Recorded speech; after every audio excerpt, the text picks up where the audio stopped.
Good afternoon. Welcome to Gardening with Liz. Today I'm here in the Palm Desert hiking, and I want to talk to you a little bit about mountains and watersheds and how they work together. So at a creek or a river or a waterfall at the base of a mountain, where all the water collects is the snowmelt and the rain. So it's super cold, but it also provides really important water for trees and plants. This area where water collects at the lowest point of the mountain is called the riparian zone.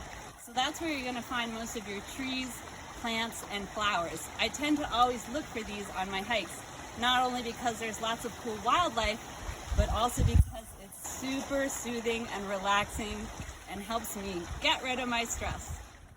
If you recall from one of our earlier videos, when you're in nature, your brain recognizes fractal geometric patterns which reduce the stress hormone or cortisol.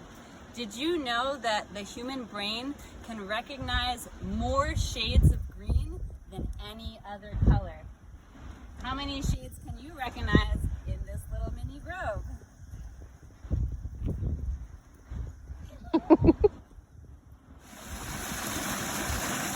All the sediment washing down from the mountains is called the alluvial wash, and you can find all kinds of cool rocks. Check out this granite, quartz, and granite with feldspar. If you're into rocks, this is the place to be. So I hope you enjoyed this week's video and that you find some time to get out into nature and de-stress and exercise and enjoy